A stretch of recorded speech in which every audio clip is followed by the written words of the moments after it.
Hi, I'm Bret. I talk for a living on the internet, and I have over 700 videos, including 4 courses, 300,000 students. This is full-time for me. So I've been doing and using and talking about Docker for almost 9 years now, and next month technically is the 10th year anniversary of Docker. Kubernetes came out a year later, and the rest is history. So this talk, by the way, this talk is a whole bunch of things. So if you want the talk, if you want the slides, if you want to, this is actually something that is starting this month. I'm going to be evolving this into something bigger. So if you're interested, I'll have the same slide at the end so you can get it later. It's easier to get it on your phone than take pictures of my slides. But for years now, I do live streams every Wednesday or every Thursday on the internet, and I have done that for 5 years. I have over 200 episodes, 200 weeks having guests. A lot of the vendors here have been on my show. You can find all that on my website, but the thing that I've learned over those 300,000 students, working with dozens of companies on adopting Docker and containers and Kubernetes, is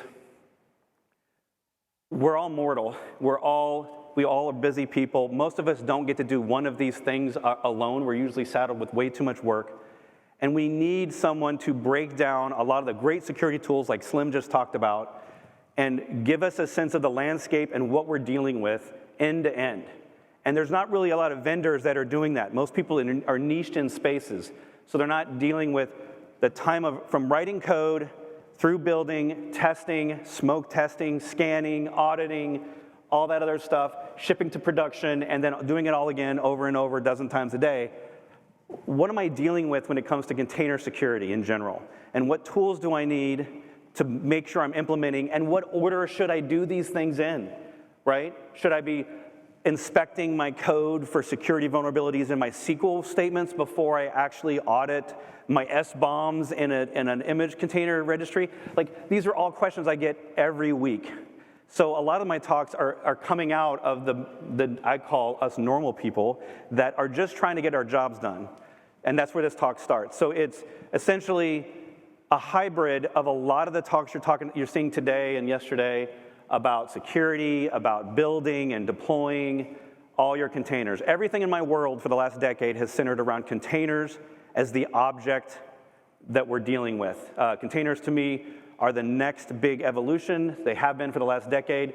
We had VMs before that. We had the cloud before that. If you're gray like me, you know about the mainframe to PC evolution that we had. We've had lots of technical shifts. Containers is the next one. That's why you're here.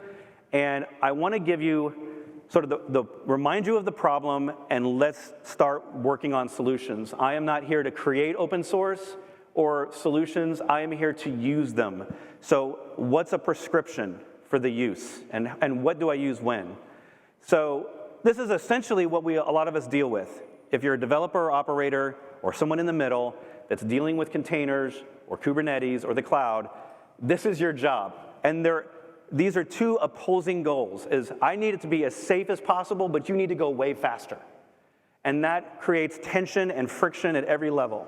So I consult for that. I talk with people about that, and I like to think that I'm pretty good at explaining it, but I'm relying on a lot of this industry best practice stuff that's coming out, right?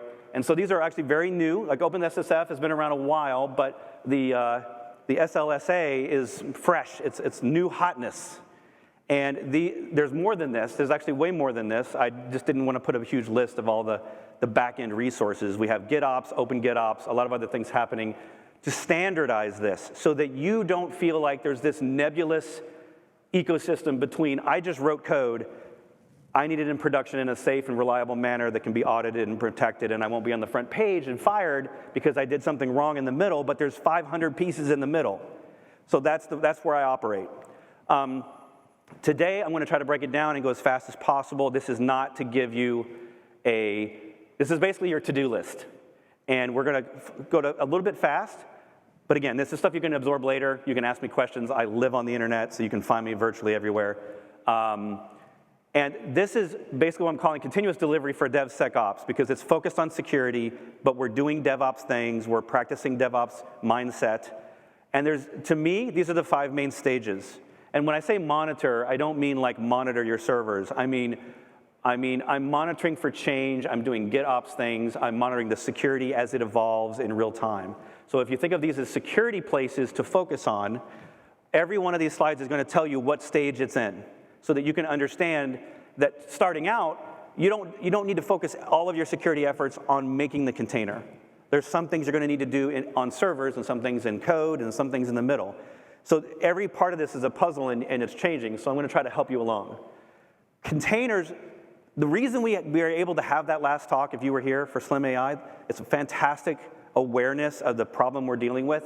The problem always existed. We always knew it was there. We just didn't know it. Docker shined a light on the ability for us to see all of our software and all of its dependencies in one read-only format known as the container image.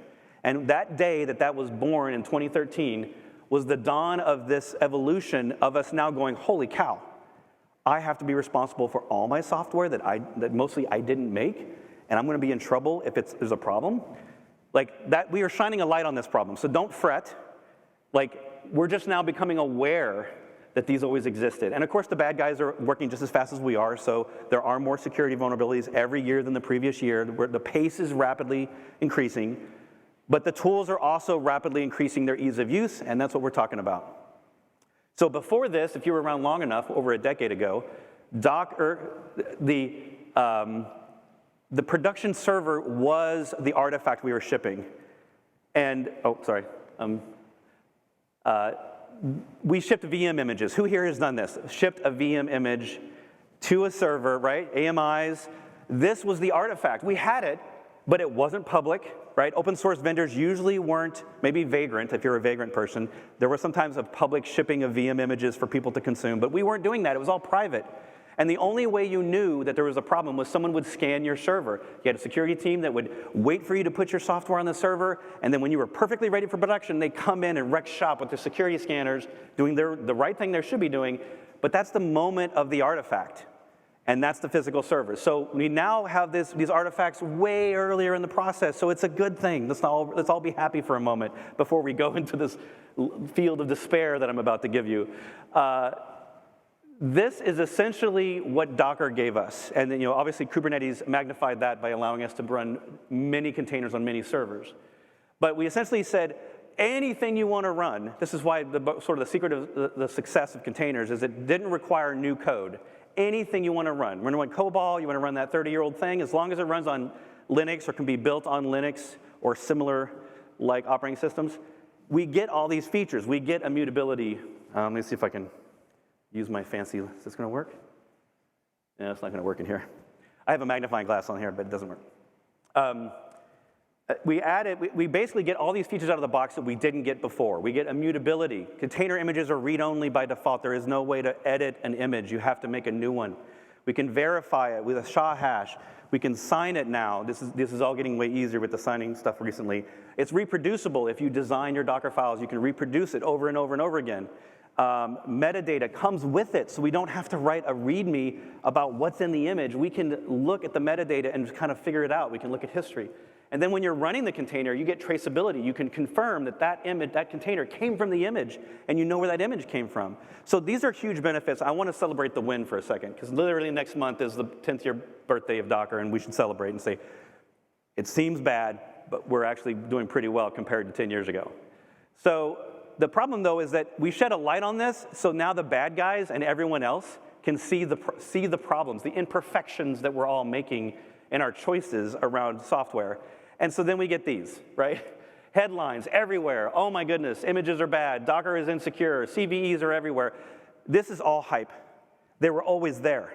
They were on your servers in production. You just weren't scanning before Docker. You didn't know this. Now, granted, we had less back then, but we had less vulnerabilities because we weren't using as much open source software. So the vulnerabilities were kind of secret, and only elite hackers knew them because they were finding them in closed source software. So I look at this and I think it's headlines for the sake of headlines. Like this doesn't necessarily mean that Docker is any more insecure than GitHub has insecure code. It's the same problem. We need to understand our software better and then mitigate. So I look at that and think, okay, great. Well, they're just giving us more problems to solve. We're going to solve them because that's what we do as software people. So we have this Docker common artifact. Let's lean in, like Slim AI and the rest. I love Slim AI, by the way, so I'm a big fan. We're going to talk about them several times this talk. But let's lean in and start securing it and finding all the ways we can create audit, we can create security, we can enhance things. And I like to focus on easy. So I tend to give the recommendations first of the biggest bang for the buck. The things that are going to take you an hour or two to implement, but are going to reap benefits the rest of the lifetime of that app, right? So I mentioned this earlier, but I'm an implementer. Why did I make this talk? I'm not inventing anything new. I'm not giving you a new tool to solve the magical problem of the day.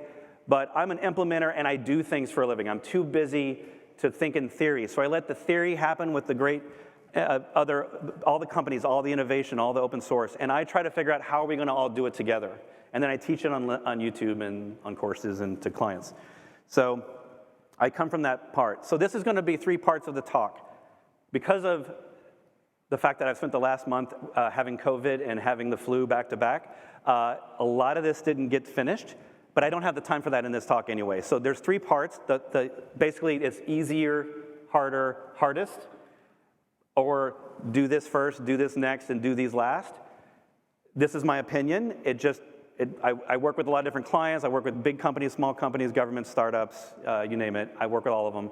And I try to generalize. So it's not like this is the only format. I'm just trying to get you productive as fast as possible. My goal is that every one of you comes away with at least 1 or 2 things you didn't know existed that you could probably implement in a less than a week, if not less than a day. So you're going to see, we're going to start there, and then we're going to move on. So the very first one, we're diving in deep. So the very first one, pin your dependencies. Not a new thing. But on average, it's not done. Every time I walk into a client, I start looking at their stuff. They're not pinning apt-get dependencies. So maybe we don't care about curl, but did you know, I'm going to hate on curl for a second. Did you know how much stuff curl puts on your servers when you put it on there or in your container images? It's insane. LDAP, SSL, all these various protocols that you don't ever use. So I advocate for wget because it's much smaller, it's less than half the size, and way less dependencies. So people don't pin stuff because they're like, it doesn't matter. Well, it does matter because now the CVEs are going to blow up on curl because curl has a lot of CVEs. So I generally say don't put them in your images, but people don't listen, and they do it anyway, and I understand that need. I still like shells in my images, so I do that too. So pin. So you'll notice at the bottom, I'm showing you where in your pipelines this is involved. This is the very beginning, right? These are Docker files, no big deal. If you're an NPM person, you know about things like CI, which is a more production. It pins every single thing and uses a JSON file to make sure that you're getting exactly that version of the code, not an approximate version of the code. So pin, because you want this thing to be deterministic, and repeatable. You want to be able to build this thing 5 times a day, and it's always the same thing. You can't do that without pinning. By the way, automation, magic of automation, you have to automate these things. Almost every single one of these things I'm going to tell you, if you don't automate it, it won't happen. Who's here a fan of GitHub Actions? Anyone tried GitHub Actions? Okay, I see you people. I'm a huge fan. I think it's going to change the world. It's just me, but I think there's a consolidation happening in CI. There's tons of products, tons of niche tools, but GitHub Actions is where every vendor's going. All the demos are in GitHub Actions, and most of our code is there too. So I'm starting a course. This is a little self-promotion, but I'm starting a course, a live Zoom-based course for small groups of people that want to learn GitHub Actions for DevOps and GetOps, the new thing about GetOps with Argo CD. We're going to do it in short little moments of Zoom meetings together, and it's starting next month. I'm going to be repeating it if it's successful, but come to my website, take a picture of the link at the end, and you'll get that stuff, and you can sign up or ask me questions. So we're lazy. We'll talk about SLSA later, but you have to have automation to even get started with this stuff, so why not do it now? I recommend GitHub Actions. Linting is not a thing that we talk about enough because it seems passé, but I am a huge fan of these 2 tools, and I use them in every repo and every client for the last 3 years. No company has come to me and left without some linting being enforced on them because one of the biggest things is not only is it doing more than linting now, but most of these linters are all actually, they're doing more scanning and more like, hey, you did this wrong and it's going to be insecure in your Terraform, which is considered a linter, but it seems more than linting nowadays. These two projects use over 50 different linters in a mega pack that I run on every commit of every PR of every repo that I work with companies on. And it changes behavior every single time. It changes behavior for the better. People fuss. They don't like the way that the Ruby scanner works, whatever. It changes behavior, and that's what I'm looking for. So do this, do it early, and it's easy. I have tons of examples that you can literally copy and paste into production level quality code right there at the bottom. So this last one, in fact, I built for a company that's now bought by Google, and that's what those templates came out of that I'm using for all my clients now. So that very bottom link, real good stuff.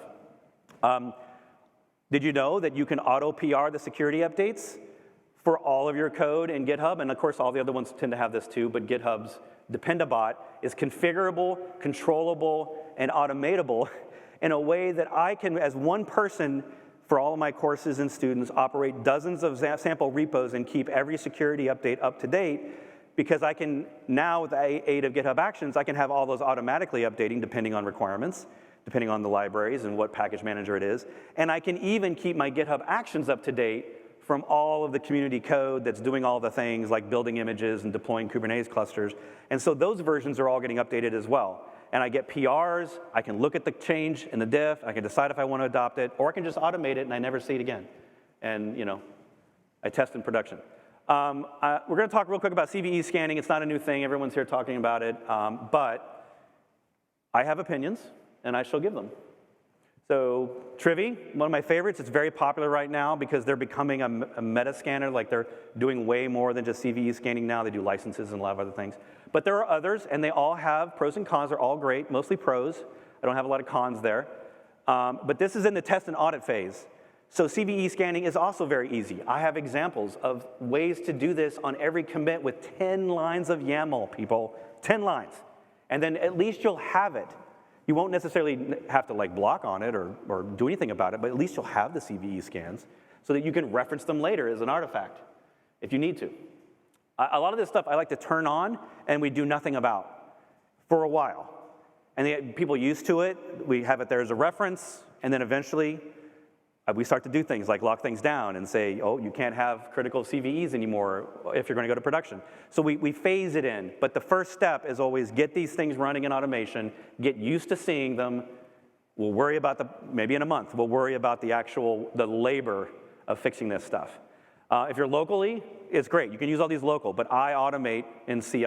I do all this stuff for every commit on a pull request. There's other stuff here too, by the way. There is a remediation plan I'm talking about, this is basically the phase-in part, and eventually what I work with companies on is eventually we get to the point of saying no crits in production. And this is a moving target, it's hard, we'll talk about it later, but we start out saying, okay, we're not gonna do anything, we're just gonna keep shipping, we don't wanna stop production, and then we're gonna start demanding that no criticals happen, and then we're gonna start demanding that no highs happen, and we're gonna block PRs because of it. But we phase that in to not upset anyone, right? So that's a thing.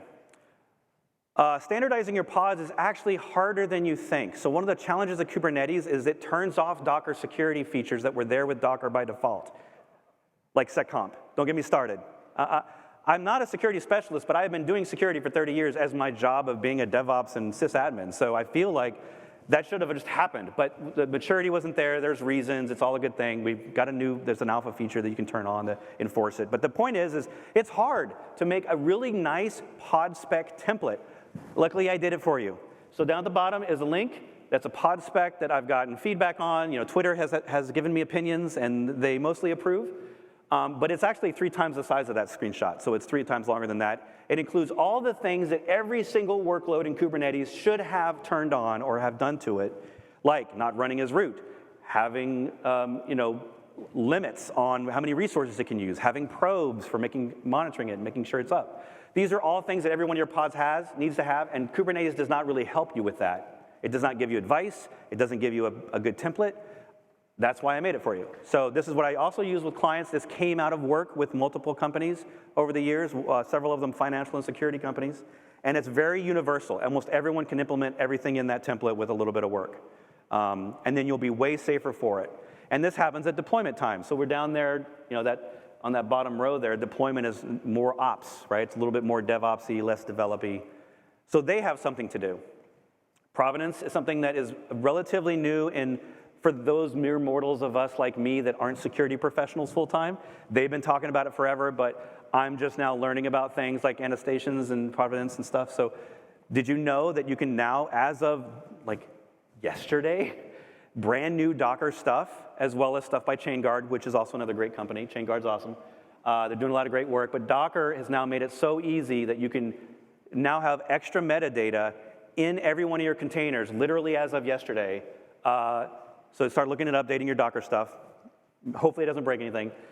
But you're gonna now be able to start putting way more metadata about how the image was created, including things like the Git repo, the CI job ID and URL of how to go look at the CI job, the build timestamps that you can actually customize based on your requirements. The full entire real original Docker file can be in there, which we've never, weirdly, we've never had that before. It's, you've had to usually like read hieroglyphs and stuff to figure out how Docker made the image. And then build steps, you can map build steps to layers. You can tell it what tools you use to build. It's all in there by default now. And if you want even more, you can actually turn on a max field that basically dumps a bunch of data. This is all good stuff because now we can start to understand more about what's running, where it came from, who did it, when was it done, how was it done. It's really important stuff that wasn't there for the first 10 years of Docker's life. Super easy to use, just like it's almost automatic, completely automatic out of the box. You may not even know it's there. So just as a real refresher, let's pause for a moment. What did we just do? We did 6 things. They touched almost all of our infrastructure, but if you got someone that knew most of this stuff, you could probably turn all these things on in your CI in less than a week, right? Less than a week's work. You're already, depending on which security stuff you're following, the SLSA or whatever, you're beyond level 1 already, and you just did a few days of work. Hopefully, most of this stuff I all have templates on in my GitHub, so you can find all this stuff, copy it. It's all meant for production. A lot of it is, nearly all of it. I'll tell you when it's not ready for production if it's iffy. So now the next phase of this is going to be a little harder. This is going to be a little more work for you, a little bit of planning, but it's well worth it. These are all things, I don't put in fluff. Like this is stuff that I want to change behavior, or I want to know that I'm actually reducing exploitable potential scenarios. Like I don't do fluff.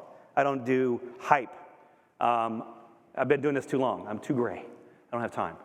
So the first one here is configuration scanners are actually really great. They're just not out of the box. So you can scan a Docker host in CI. You can scan a Kubernetes cluster. You can scan the configuration you have for the cluster or for your apps. All these scanners exist. Almost all of them are free. By the way, if something's not free, I mention it. I mentioned something about paid there, but I think all these are actually free. And most of them, I mean, all of them I've used. I'm not an expert in all these, but a lot of them have existed. Like the Docker Bench one has existed almost a decade. The Kube Bench has been around a long time. The Kubescape has been around for years. Armo does great work there. And these are all very easy to do. You can put these in CI, and again, you just create the log and the artifact, leave it for later. You don't have to because it's going to give you fails. It's going to give you warnings. And then it creates work for you. And everyone has this angst around I don't really want to know how bad it is because then I have a bunch of work and I don't have time. So I always advocate, hey, just turn it on, don't tell anyone. Just have it logging. And then when you have the time or when it becomes a priority, your boss says, hey, we need to be scanning clusters. You can say, actually, we've been doing that already. We just need you to reserve the team's time so we can actually deal with the failures.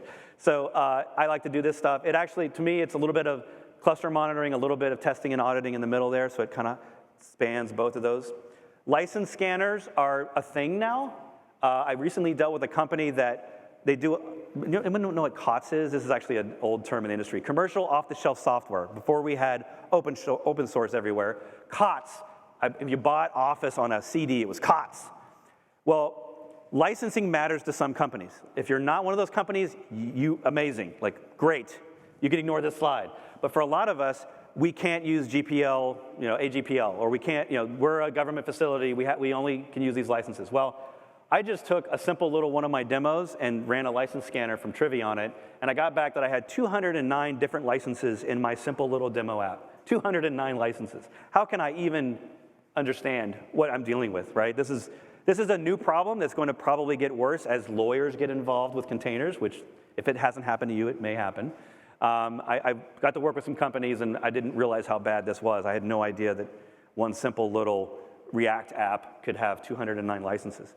Anyway, these licenses scanners are meant to be automated. You can probably on GitHub Actions find someone who already built it, and GitHub Actions, if you didn't know, there's 15,000 open source actions that are almost drag and drop. And you just say, hey, I want to build Docker. Hey, I want to scan Trivy. I want to do a license finder with Pivotal. And you just find all these things. They're almost all there. Every company's making them for free. And you just pay GitHub, and all of the other work is done for you. That's really the power of GitHub Actions, and is why I'm so pro GitHub Actions, is because if every other CI out there doesn't have 15,000 plugins.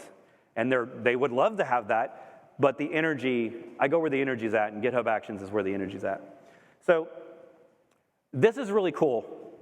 I've been wanting to do this for the longest time, but GPG is nerd level, I'm sorry, but it's like geek super nerd level stuff sometimes. Like if you're someone who was back in the day of PGP, pretty good privacy, it was the first big scandal on the internet, which was the hackers can encrypt. Yeah, well, you know, you can use tools for good or bad. So long ago, we had this thing called PGP. The open source version became GPG, and that's what we've been using for a lot of signing stuff in the old school ways.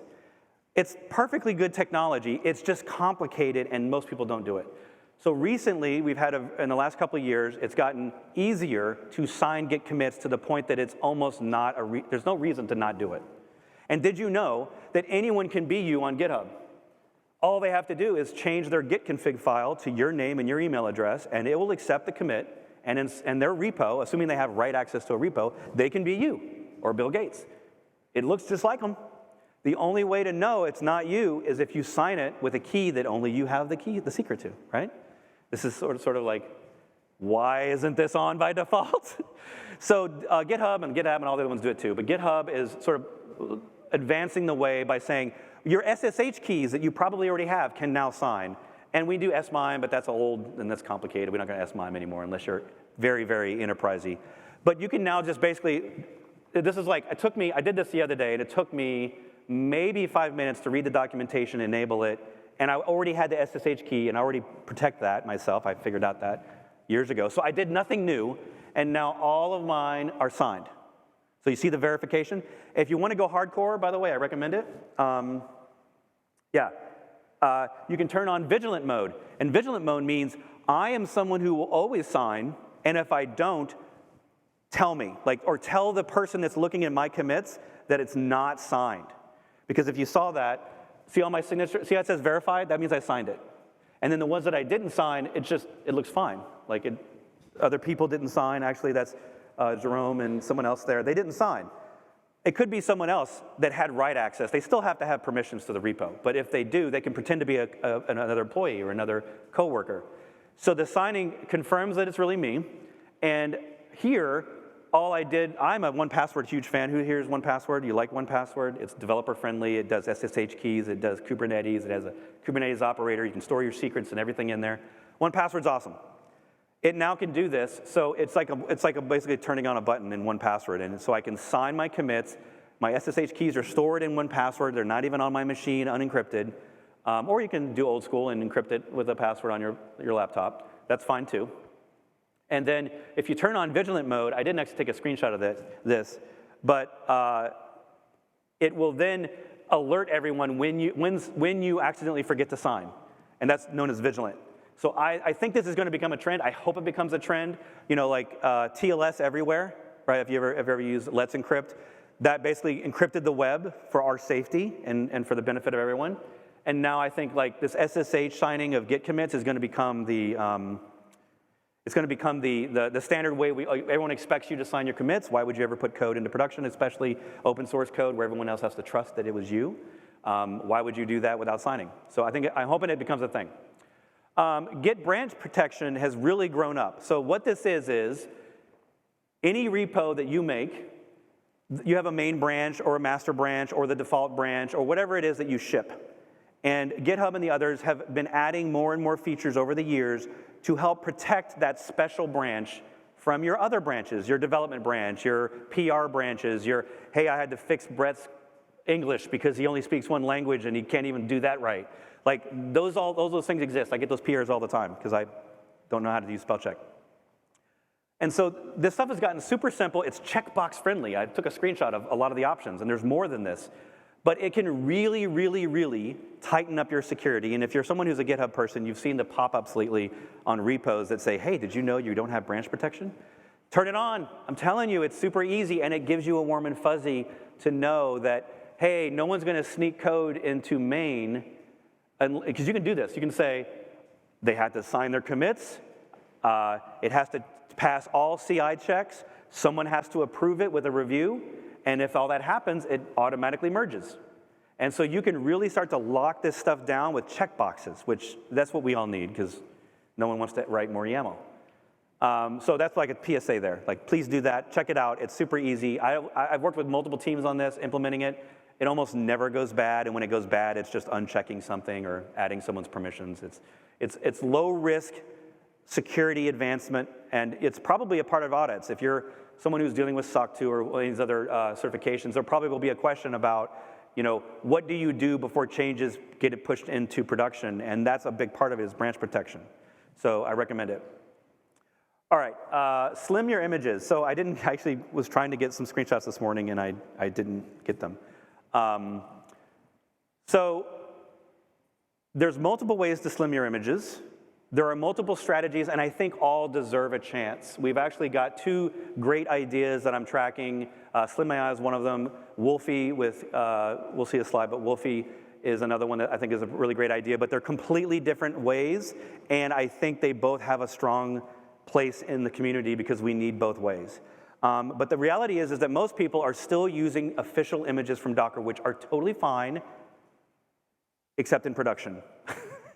So one of the biggest mistakes that I think Docker made, and I give them a hard time about this all the time. Again, I'm a Docker captain, so I'm supposed to be like an advocate, but Docker was primarily easy to use, and they couldn't possibly have imagined billions of downloads a month or whatever it is now.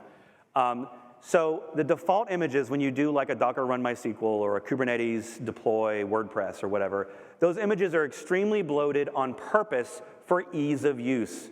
But they've now, like we learned recently, that Slim AI has determined that this is a nightmare for security, and I scan production workloads for my clients all the time, and just 2 years ago, I scanned a Ruby app that had 2,000 CVEs in one container. How in the world do you deal with that? I can't even deal with 100. If you give me more than 20 CVEs, I can't process it. It's too much. My mind won't wrap its head around all of the analysis that I have to happen. So my rule of thumb is more than 20, give up. Like, you need a new strategy or it's just never gonna get fixed. So Slim is one of them. Slim happens at the end, which I like. You can take an existing workload, run Docker Slim or the Slim AI solution against it, and it will help reduce that count with no effort on your part. It's a little bit magical. That scares people, but Docker scared people too when it was starting. So I'm really excited for them, and we hung out at KubeCon, and it was a good time. So the other way is to start at the beginning and replace your image from. You're starting scratch with a new Docker file and a different image. My number one recommendation to everyone here, if you're not using a Slim image, not Slim AI, but the Slim variant of your production images, and I'm mostly speaking to the developers, Python, Ruby, Node.js, Java, and .NET, all these languages, the default image comes with an insane amount of dependencies that you will never use for convenience and ease of use. That was Docker's main focus at first. Because remember, containers before Docker was hard. They were really hard. So Docker made it really easy. They made it a little too easy to have too many CVEs. So the Slims are there. Python Slim, way better. It's not zero vulnerability. The Node.js is insane. I did an entire talk, which you can find on my site. My DockerCon talk last year was a half-an-hour rant about how horrible the Node.js official image is. And then I went through every option, and they're all almost horrible, except for the two that I'm going to talk about here, which is Slim AI and ChainGuard. So I'm not a fan of Alpine. If you're an Alpine person, I don't have any problem with Alpine. It's caused more production problems than any other variant in my life. If there's going to be a production incompatibility problem, it is Musil, it is Alpine, it is the slight subtle differences of Alpine, and I wish it more luck. But that's now why we have Wolfie, because it's sort of a variant that fixes some of the problems of Alpine. So a lot of people go Alpine, and it works great for them, or it can end horribly. You won't know until you try.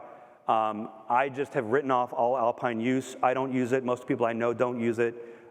It's not that it's bad. It's just, with programming languages, it's, like, for example, Node.js has no official support for Alpine or Musel, which Musel is the C libraries behind the Alpine. So it only uses official C binaries, and those are not in Alpine. So if you're running Node.js apps, you can never get support if you choose Alpine. So great, you've gone to 0 or near 0 CVEs, but now you're not even under support of the official Node.js company or project. So I don't want to do that, and I can't recommend that to my clients. I wouldn't want them to go without support. So I say, unfortunately, you can't use Alpine, but you can use Slim or these other options.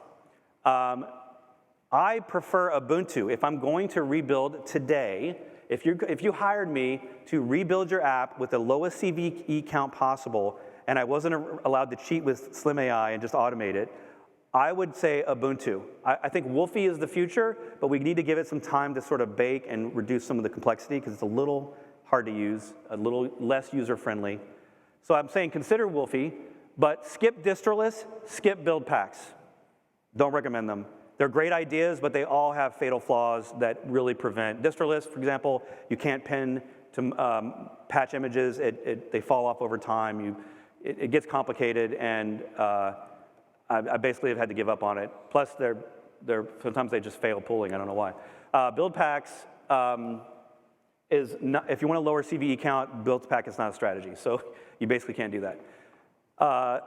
So I do Ubuntu. Ubuntu has less vulnerabilities. In fact, I have an entire chart in my GitHub that you can go through that breaks down comparing image on every one of these strategies and the CVE count all comparable at the same time. And Ubuntu was better.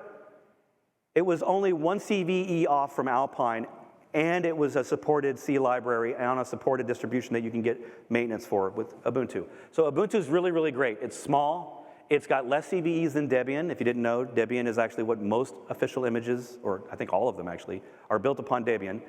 But Ubuntu has fewer CVEs in the scanners that get picked up by the scanners. So I actually got this idea from clients who kept doing this as a way to get security approval for production.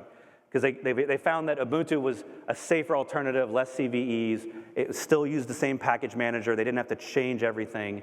And it was still under support of all of their libraries and companies. So these two equally advanced ways for getting your image CVE count down. These are basically today, other than just refactoring it all on Ubuntu, which is still good, and you probably still should start with that because it's simple. These are the two things I would work, and they're both ends of the spectrum.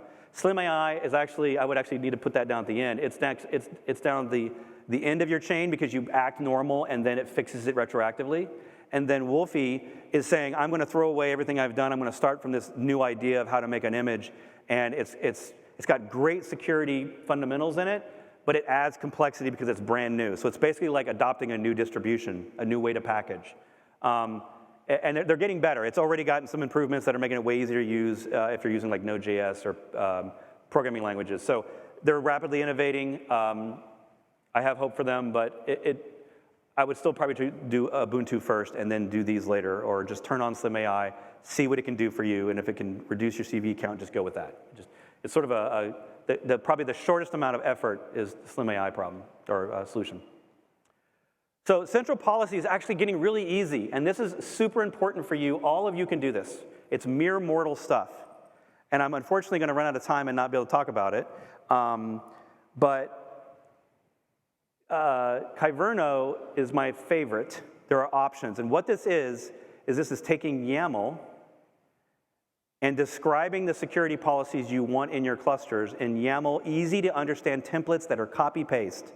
They're very short. There's no new languages or things you have to understand. That OPA unfortunately means you have to learn a new configuration language and you have to write your policies. But Kyverno is the open source app. Nirmata is the company behind it. I had him on my show last year and very impressed, excited. To me, it's on every one of my clusters. Like, I will not deploy a cluster if one of these isn't installed, but I think the Kyverno one is my favorite because it doesn't require, I can say all images must be signed. If you're going to put it on my server, or in this namespace, it must be signed. These images, or all applications that are going to be on my cluster will be denied unless they have CPU or memory limits.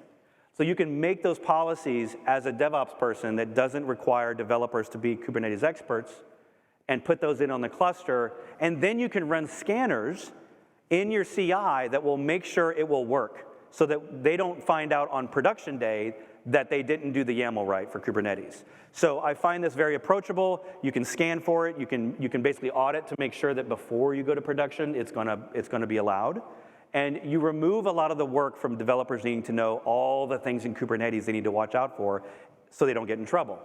I love it. Central policy is great. So what did we just do? Let's pause for a second. We're near the end. We did all those things. That's maybe a few weeks of full-time work, if you did all of them. And some of them are really, really easy, like the Git branch, the Git commits. Like those are all, like you can probably do that stuff in an hour or two. You read some docs, you take a screenshot, send it to your coworkers, and say, look what I did. I'm signing commits. Are you? Give them a little hard time, tell them they're insecure. But we covered a lot of ground on all the different areas with just a few little projects, and we're just checking off each one at a time, implementing, adding security, adding auditing, and all those things. And then you get to the point of being the next frontier, leading edge stuff. This is the part that I wasn't able to finish due to sitting on the couch feeling sorry for the fact that I had the flu and COVID. So these I'm just going to basically mention. They're going to be blank slides because I've got an entire repo and a course actually based on this, entire repo of all this stuff going to be in open source. So at the end, there's the slide you can take a picture of, and you can get on my newsletter and stay up to date on what I'm building here, and so that you can find more information on this stuff. But CVE monitoring is a thing now that when you scan for, CVEs are a moving target. Tomorrow there will be a new one. And you scanned yesterday, and then you put it into production. But how do you know tomorrow that that new vulnerability is now a problem because you have it in production and you didn't know it? So CVE monitoring is what I'm calling this. Some of these scanners are now able to basically keep, even though you're not building, they're going to keep track so that it's a moving target and you'll know what's happening. But I actually have very, very few people doing this. It's more of that's why I saved these to the end, because I work with companies that claim to be financial and security companies and they're not doing this stuff. So I feel like maybe these are more advanced things. If you're doing all this stuff, by the way, you need to be up here doing this talk next time, so why are you listening to me? Server behavior monitoring, so these are actually pretty slick. One of my favorite examples is to turn on Falco, deploy it on a cluster, and then try to shell in a container because I put a rule into Falco that says alert me, or the proper authorities, if someone shells into a container, because that should probably never happen in production. In general, people shouldn't have access to shell or SSH into your clusters. You don't need that. And so these tools, I'll start to make it really easy with their templates and default ruling to know, without advanced solutions that require Datadog and Prometheus and all this stuff, you can actually get all that out of the box with a few easy utilities. The last one here, the Tracy GitHub action, I'm really excited about. I'm going to be implementing this on every single one of my GitHub actions. Basically what it does is it has an action that you put in first on your first step, because when you use GitHub Actions or other public infrastructure, it's basically provisioning a VM, running your builds and your testing and all that stuff, and then destroying the VM. Well, how do you know that that VM can be trusted, right? Whether it's yours or the internet's public internets, how do you know? So they've actually taken their Tracy scanner, put it into GitHub Actions, so you install it first, and then it tracks for bad behavior that you shouldn't have happening on your CI infrastructure, and then at the end of the run of your workload, the whole machine gets blown up anyway. So it helps give you a nice warm blanket of, maybe I'm building, auditing, how do I know that I'm signing the code, but how do I know that bad behavior wasn't injecting code, right? We've all heard about SolarWinds, so we don't want that CI stuff to happen. We need to start taking action to lock down our CI. But the problem is CI is where all the magic happens anyway. So it has all the keys, it has all the access, all the robots are taking over. How do I help? And Tracy has literally like a 3-line YAML that you can implement for GitHub Actions and make it safer. At least you'll know if bad things happen. Signing images is still a pretty new frontier, but we just got huge advancements. There's some great talks out of a brand new Kubernetes conference that just happened I think in Seattle. Cloud Native Security Conf, does anyone remember the actual names? The Cloud Native Security Conf. So it's a brand new conference because the security topic in Kubernetes now deserves its own conference, not just a day of the conference, but its own conference. There's great talks about a lot of this stuff. It's all pretty new tech, but it's going to get pretty easy, and pretty soon it's going to be so easy that we're going to ask, why aren't you signing all your images with keys, or even going keyless, as some of this will do. And then you have to verify. You have to verify signatures. So you need to verify that the signed images are actually the ones you're going to run. That's a whole, again, this is future tech that I haven't even figured out. I have all the notes, I just didn't get them in the slides today. GitOps signature verification. So what this means is that you can now, before you push to your servers, if you're using GitOps like Argo CD, you can now simply say to it, hey, don't even try to deploy unless my images are signed by my key. Just don't even try. So you're sort of shifting left and saying, I'm not gonna wait till it gets to the cluster and then the workload fails. I'm gonna audit it and basically not deploy it. And so Argo CD now does this. So I'm calling it GitOps signature verification. We all heard about SBoMs. I'm not gonna get into the SBoM thing, but that is a huge moving target right now because it's one thing to make them, it's another thing, like what do you do with them? Where do you put them? This is all getting worked out in real time right now. Next year, if we have this conference, I hope we have this conference, this will be a different story. That's what I'm calling is SBoM gating, which means you have to validate the SBoM and make sure that there's something in there you don't want, and then block any production deployments. That's a little fuzzy right now. It's a little, Chain Guard's got some stuff, but it's not quite clear. The last thing I want to throw in here is code analysis. This is also getting super easy to analyze your source code for bad behavior. And the tools now, GitHub has one built in. You have to pay for it, but it's just a part of enterprise plans if you have that. And Sneak has one called Sneak Code that I think they recently open sourced, right? Didn't you launch that, I think? Oh, you're shaking your head no. I thought Sneak Code was now free, or it's free, okay, maybe not open source, but free. Used to be a paid feature, but you can run this in your CI to look at your code and give you intelligence like, hey, you have a buffer overrun here, or you got a SQL inject, or all the things that we're doing in code. That's very early, right? That's at step one, and I didn't talk about it because it deserves its own talk. I'm gonna skip ahead. You have a roadmap. It's a lot of stuff, I know, but I have an entire community on Discord of 12,000 people all doing this stuff real time. Come join us, it's completely free. There's the slide, improvements to come. You can get on the newsletter. Take a picture of that, it just sends you to that URL, and that's my talk.